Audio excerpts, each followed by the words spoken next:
Olá, crianças, como vão vocês, crianças do maternal aqui da nossa Minibam? Tia Michelle está de volta para continuarmos as nossas histórias sobre os reis de Israel. Vocês se lembram que na última semana nós vimos que o próximo rei, depois da divisão aí que nós vimos do reino de Israel, né, que virou reino do sul e reino do norte, não era mais um reino só como foi no tempo de Saul, de Davi e de Salomão. Nós falamos sobre o rei Asa, lembram? Rei Asa foi um rei muito bom, que trouxe um tempo de paz sobre a terra, não tinha mais guerra, não tinha mais briga, não tinha confusão. E rei Asa foi então um dos reis que fez a vontade de Deus, que fez tudo certinho. Mais um tempo se passou e alguns reis maus começaram a surgir, principalmente do outro lado, do lado do norte. Praticamente nenhum rei será bom. Surgiu lá naquele lugar, no reino do norte, no reino de Israel, uma rainha muito má, chamada rainha Jezabel. Surgiu também, junto com ela, seu marido, o rei Acabe. Acabe era israelita, ele era mesmo do povo de Israel. Porém, essa rainha má, essa mulher tão malvada que ele escolheu para se casar, era de um outro povo, um povo fenício, um povo pagão que acreditava em outros deuses. Falsos deuses, acreditavam num deus chamado Baal, um rei, um deus muito malvado que na verdade não existia, mas segundo as lendas que eles acreditavam, era um deus bastante rigoroso, bastante bravo, e ele comandava a natureza segundo o que eles acreditavam, comandavam as chuvas, comandava aí o tempo e as colheitas e as navegações, mas tudo isso era apenas lenda, porque nós sabemos que o único Deus que realmente existe é o nosso Deus que está lá no céu, o Deus criador de todas as coisas, é Ele quem comanda a natureza, não é, crianças?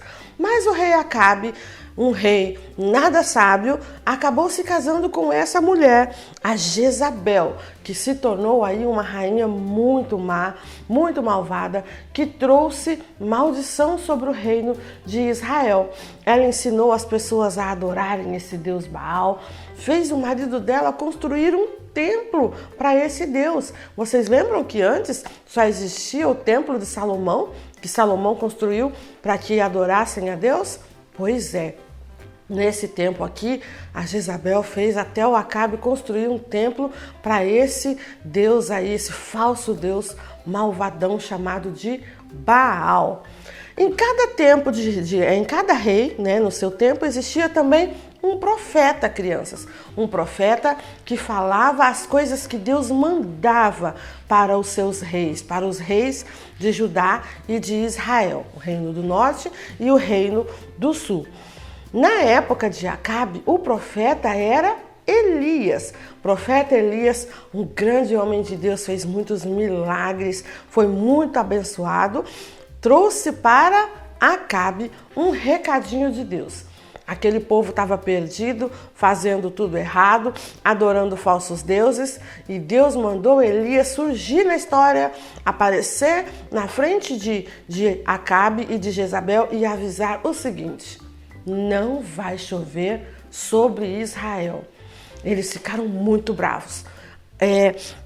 O profeta Elias avisou que ficaria 3 anos e meio sem chover, crianças. Imaginem isso.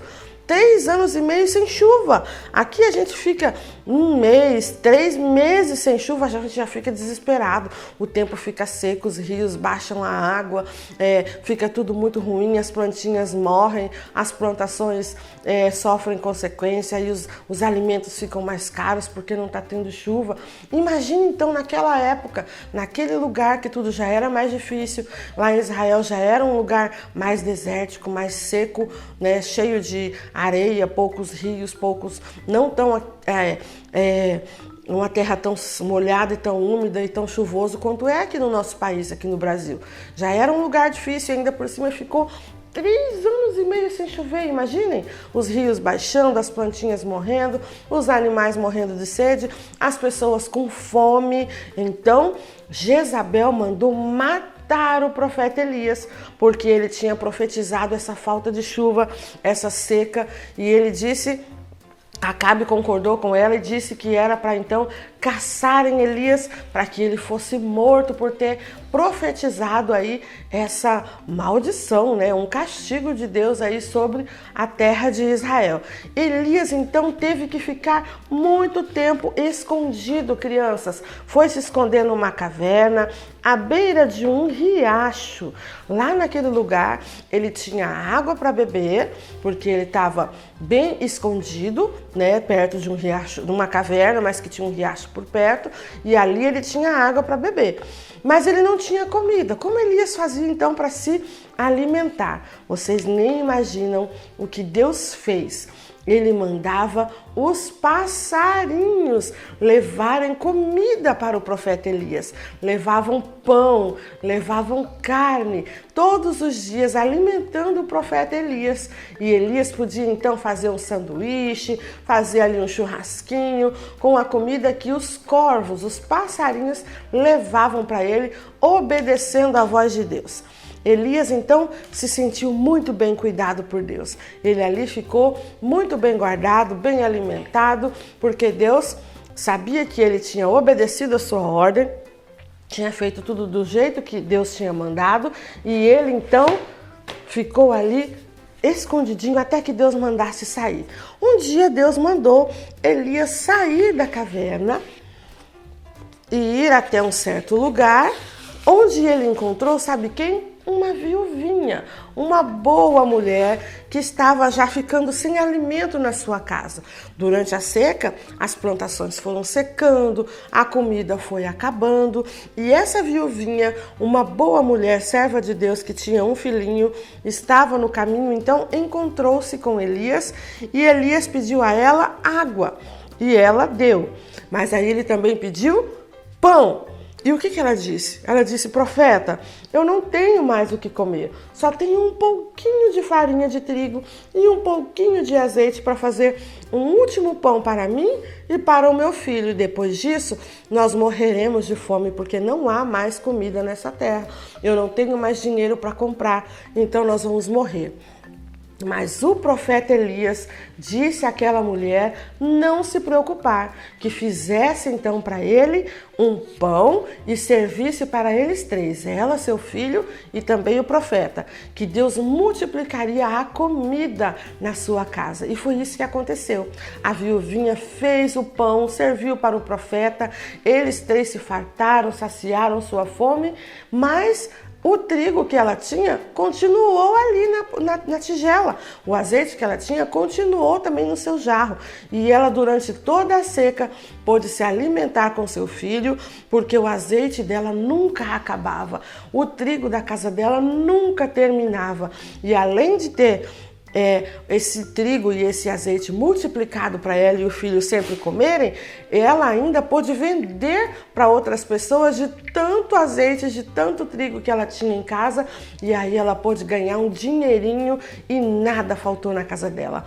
Conforme a promessa do profeta, Deus prosperou a casa da viuvinha e ela ficou muito feliz e agradecida a Deus pelo seu cuidado.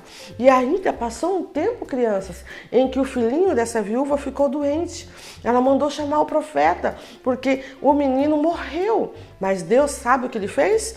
Usou o profeta para orar pelo menininho e ele ressuscitou. Olha só os milagres que o profeta Elias fez em nome de Deus. Ele era um homem incrível mesmo, um homem muito usado pelo Papai do Céu.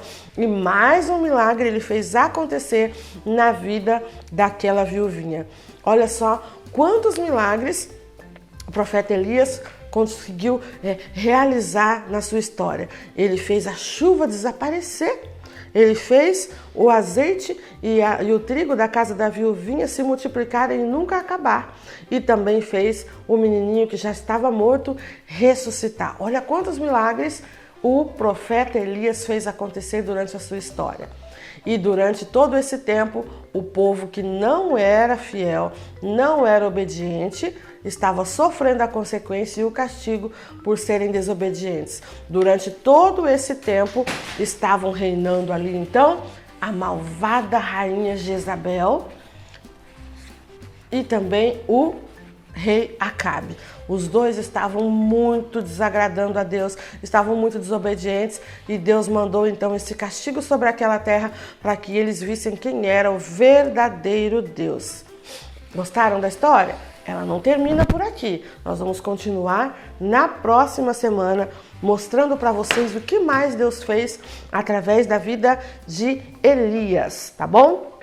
Elias foi um grande profeta e Acabe e Jezabel foram péssimos reis que Deus acabou castigando por causa da sua maldade, da sua falta de obediência e da sua idolatria, ok?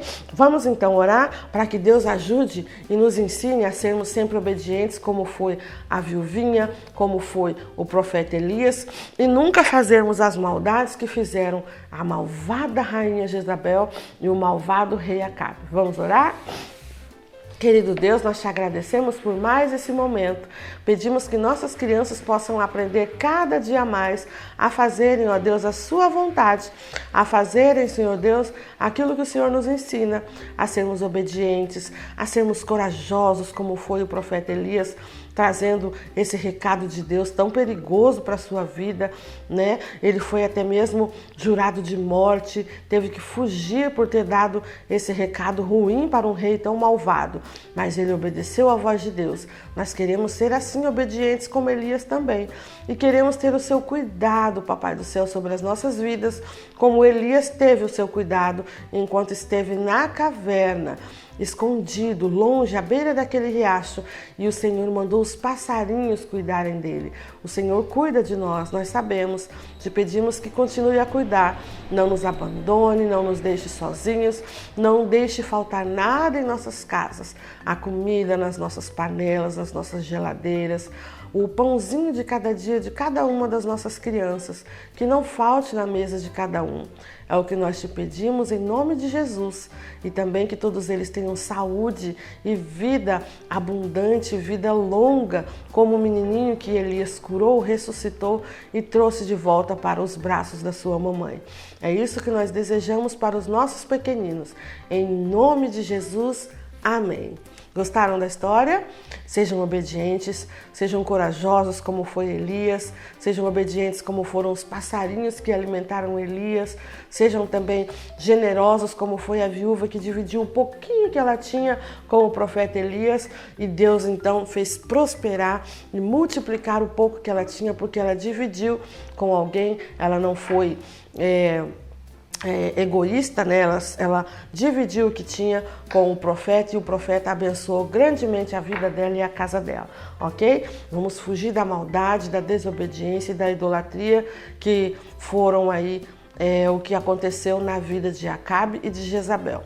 Eles são exemplos para a gente não seguir, crianças. Essa rainha malvada, esse rei malvado, são péssimos exemplos que nós não queremos seguir, ok? Nós queremos ser ótimos exemplos como foram a viuvinha e o profeta Elias, ok? Beijo para vocês, até o próximo vídeo, estudem, façam as atividades do nosso site e até a próxima videoaula. Tchau, tchau!